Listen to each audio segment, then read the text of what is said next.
Hello সবাই, কেমন আছেন? আপনাদেরকে অনেক অনেক থ্যাঙ্কস এই কোর্সে এনরোল করার জন্য এবং এতদিন কষ্ট করে অপেক্ষা করার জন্য যে কবে প্রথম ভিডিওটা আপলোড হয়। So you guys are really awesome and thanks a lot. So ওয়ার্ডপ্রেসের এই প্রথম ভিডিওতে আপনাদেরকে স্বাগতম। আপনারা জানেন আমি আগেই বলেছি যে আমাদের এই কোর্সের ভিডিওগুলো হবে টপিক স্পেসিফিক এবং বাইট সাইজড, অর্থাৎ একটা ওইরকম লম্বা 1 ঘন্টা 2 ঘন্টার ভিডিওতে অনেক জিনিসপত্র নিয়ে আলোচনা না করে প্রতিটা টপিকের জন্য স্পেসিফিক ভিডিও থাকবে। সেটা একটাও হতে পারে, সেটা মাল্টিপলও হতে পারে। এর ফলে কি সুবিধাটা পাবেন আপনি? আপনি চাইলেই যে কোনো টপিকে কুইকলি যে কোনো ভিডিওতে নেভিগেট করতে পারবেন। শুধু ভিডিও টেনে টেনে টেনে দেখা লাগবে না, এখানে কি বলছে, এখানে কি বলছে, এখানে কি বলেছে, এখানে ইম্পর্টেন্ট জিনিস ছিল, এরকম না। আপনার এই টপিকটা জানা দরকার, আপনি কুইকলি নেভিগেট করে আবার এসে দেখে যেতে পারবেন। হয়তো কয়েকদিন পরে আপনার দরকার হয়েছে, আপনি আবার ওই জায়গাটায় এসে দেখে যেতে পারবেন। হ্যাঁ, এটা আপনার জন্য ভালো হবে। তো যেহেতু এটা আমাদের ওয়ার্ডপ্রেস কোর্স, আপনারা সবাই এসেছেন ওয়ার্ডপ্রেস শিখতে, এই ভিডিওতে আমরা ওয়ার্ডপ্রেস নিয়ে কিছু কথাবার্তা বলবো। আপনারা অনেকেই ওয়ার্ডপ্রেস জেনে এসেছেন, বা অনেকেই আপনাদেরকে হয়তো তুচ্ছ-তাচ্ছিল্য করেছে যে ওয়ার্ডপ্রেস দিয়ে তো আসলে কিছুই করা যায় না, ওয়ার্ডপ্রেস দিয়ে তো ছোটোখাটো ক্লায়েন্টের অ্যাপ্লিকেশন তৈরি করতে হয়, এটা দিয়ে শুধু ব্লগিং প্ল্যাটফর্ম, এটা দিয়ে এমন কিছু করা যায় না। এটা আসলে তাদের জ্ঞানের স্বল্পতা, অনেকের হয়তো তারা টাইম নেন নাই পড়াশোনা করার জন্য যে ওয়ার্ডপ্রেস আসলে কতটা পাওয়ারফুল। হয়তো আপনারা অনেকে এগুলো জেনেই এসেছেন শিখতে, অনেকে হয়তো বন্ধুদের কাছ থেকে শুনে এসেছেন, অনেকে হয়তো জাস্ট আমাকে চেনেন বলে এসেছেন যে হাসিন শিখাচ্ছে, চলো let's do it, let's see how it goes. অথবা হয়তো এমনি জাস্ট কিউরিয়াসিটি থেকে অনেকে এসেছেন। কিন্তু এই কোর্সে আমরা চেষ্টা করব ওয়ার্ডপ্রেস সম্পর্কে মানে ইনসাইড আউট জানা, ওয়ার্ডপ্রেসের ইন্টারনাল সিস্টেমগুলো জানা, ভাষা জানা না, ওয়ার্ডপ্রেস সম্পর্কে যেটা আমাদের জানা দরকার সেটা ভালোভাবে জানা, যাতে আমরা বুঝতে পারি যে এই যে আমরা একটা জিনিস এত কষ্ট করে শিখছি, টাকা পয়সা দিয়ে শিখছি, এটা দিয়ে আসলে আমি কী করতে পারবো। ওকে, সো ওয়ার্ডপ্রেস মানে ওয়েব অ্যাপ্লিকেশন বা ওয়েব সাইটস, ওয়েব অ্যাপ্লিকেশনের কনটেক্সটে ওয়ার্ডপ্রেস খুবই পাওয়ারফুল একটা অ্যাপ্লিকেশন। এই কনটেক্সটে ওয়ার্ডপ্রেস দিয়ে করা যায় না এমন কাজ খুব কম। মনে রাখতে হবে এখানে খুব ইম্পর্টেন্ট একটা ওয়ার্ড হচ্ছে কনটেক্সট। হ্যাঁ, ওয়েব অ্যাপ্লিকেশন এই কনটেক্সটে ওয়ার্ডপ্রেস অতুলনীয়। তাই বলে তো ওয়ার্ডপ্রেস দিয়ে আপনি চাইলে অপারেটিং সিস্টেম তৈরি করতে পারবেন না, ওয়ার্ডপ্রেস দিয়ে আপনি চাইলে এফএফএমপিএজির মতো ভিডিও কনভার্সন টুল তৈরি করতে পারবেন না, তাই না? এটা হবে না। ওয়ার্ডপ্রেস দিয়ে আপনি ড্রাইভার তৈরি করতে পারবেন না, যেটার জন্য তৈরি না। যেই পারপাসে ওয়ার্ডপ্রেস তৈরি, সেই পারপাসে WordPress is the king.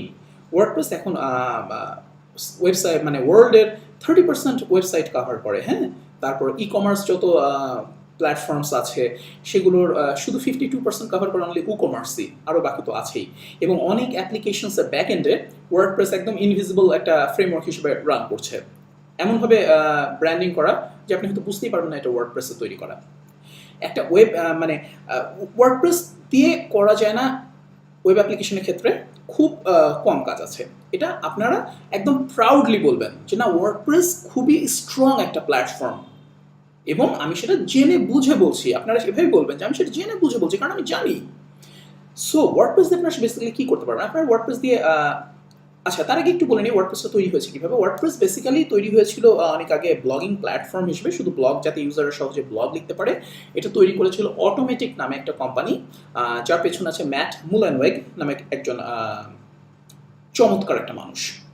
WordPress প্রথম থেকেই ওপেন সোর্স, আর যেহেতু প্রথম দিকে শুধুমাত্র ব্লগিং প্ল্যাটফর্মটাই ওয়ার্ডপ্রেসের মেইন পারপাস ছিল, সো অনেকেই মনে করে এই কারণেই যে ওয়ার্ডপ্রেস শুধু ব্লগিংয়ের জন্য, যদিও আসলে তা না। কারণ ওয়ার্ডপ্রেস এই এতদিনে এত চমৎকারভাবে ইভলভ হয়েছে, এত নতুন নতুন ফিচার্স এসেছে, এতে এত পাওয়ারফুল কম্পোনেন্টস এসেছে, রেস্ট এপিআই এসেছে, আপনি চাইলেই ওয়ার্ডপ্রেস দিয়ে অনেক কিছু করতে পারবেন। শুধু you'll have to be creative, you'll have to be confident, আর আপনার ইমাজিনেশন থাকতে হবে যে হ্যাঁ আমি এটা করতে চাই, আমি ওয়ার্ডপ্রেস দিয়ে এটা করতে পারবো, অ্যান্ড ইউ ক্যান ডু ইট।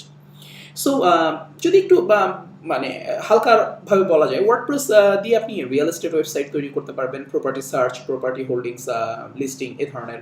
তারপর আপনি চাইলেই hotel bookings management, hotel booking applications তৈরি করতে পারবেন, নলেজ বেস তৈরি করতে পারবেন। প্রতিটা কোম্পানির প্রোডাক্টের জন্য নলেজ বেস খুব ইম্পর্টেন্ট, এবং আপনি বিভিন্ন মার্কেট প্লেসে সার্চ করলে দেখবেন যে নলেজ বেস থিমগুলোর চাহিদা কিন্তু অনেক।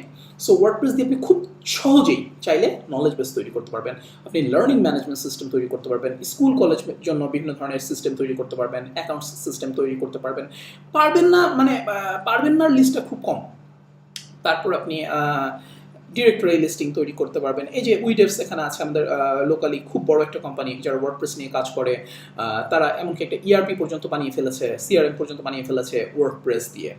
ওকে, সো আপনি ভিডিও হোস্টিং প্ল্যাটফর্ম তৈরি করতে পারবেন, তারপর আপনি মনে করেন রিভিউ সাইট তৈরি করতে পারবেন, লাইব্রেরি সাইট তৈরি করতে পারবেন, আপনি চাইলে সাপোর্ট ম্যানেজমেন্ট সিস্টেম তৈরি করতে পারেন, পুরো একটা ফোরাম, ইচ্ছা করলে সোশ্যাল কমিউনিটি তৈরি করতে পারবেন, ওয়ার্ডপ্রেস আছে। সো মানে স্কোপটা অনেক বেশি, অনেক কিছু করা যায় ওয়ার্ডপ্রেস দিয়ে। এবং সবচেয়ে মজার ব্যাপার হচ্ছে আপনি চাইলে একটা ওয়েব অ্যাপ্লিকেশন দাঁড় করে ফেলতে পারবেন ওয়ার্ডপ্রেস দিয়ে, ওয়ার্ডপ্রেসকে একটা ওয়েব অ্যাপ্লিকেশন ফ্রেমওয়ার্ক হিসেবে ইউজ করে।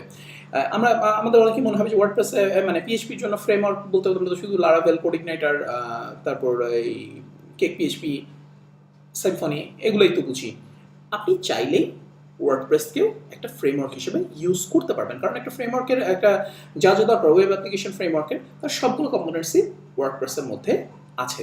ওয়ার্ডপ্রেস হচ্ছে বেসিক্যালি একটা কন্টেন্ট ম্যানেজমেন্ট সিস্টেম, অর্থাৎ ইউজারের কাছ থেকে সেটা একটা সিএমএস, ইউজারের কাছ থেকে কন্টেন্ট নেবে, সেই কন্টেন্টগুলোকে স্টোর করবে, সেটা ডেটাবেস হতে পারে, ফাইল সিস্টেম হতে পারে, whatever।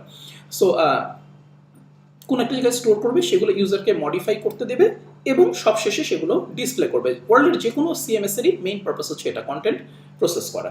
সো ওয়ার্ডপ্রেসেরও মেইন গোল হচ্ছে কন্টেন্ট প্রসেস করা। এখন আপনি অ্যাজ এ ডেভেলপার ওয়ার্ডপ্রেসকে দিয়ে কীভাবে কন্টেন্ট প্রসেস করাবেন, কীভাবে ডিসপ্লে করবেন, এটা টোটালি আপনার উপর ডিপেন্ড করছে। ওয়ার্ডপ্রেস আপনাকে সব কিছু দিয়ে দিয়েছে, আপনাকে শুধু ইউজ করতে হবে, ইউজ করে জিনিসটা বানাতে হবে। আর এই কোর্সে আমরা সেগুলোই দেখব। ওকে, সো আমার কাছে মনে হয় এই জার্নিটা খুবই এক্সাইটিং হবে, আপনারা মন দিয়ে দেখবেন। আমি আরও কিছু জিনিসপত্র নিয়ে বলবো যে আমরা কীভাবে আসলে কোর্সটা কন্ডাক্ট করবো, কোর্সের ভিডিওগুলো দেখার সময় আপনাকে কী কী জিনিসগুলো খেয়াল রাখা লাগবে, এই জিনিসগুলো নিয়ে আমরা বলবো। হ্যাঁ, তো যাই হোক, সো আমার কাছে মনে হয় খুবই এক্সাইটিং এবং আপনাদের সবাইকে অনেক অনেক থ্যাঙ্কস যে আলহামদুলিল্লাহ আজকে শুরু করা গেল, যেটা বলেছিলাম আমরা। আর নেক্সট ভিডিওতে আমরা আরও ইন্টারেস্টিং কিছু জিনিস নিয়ে আলোচনা করবো। Alright, so take care, bye bye and have a very good day.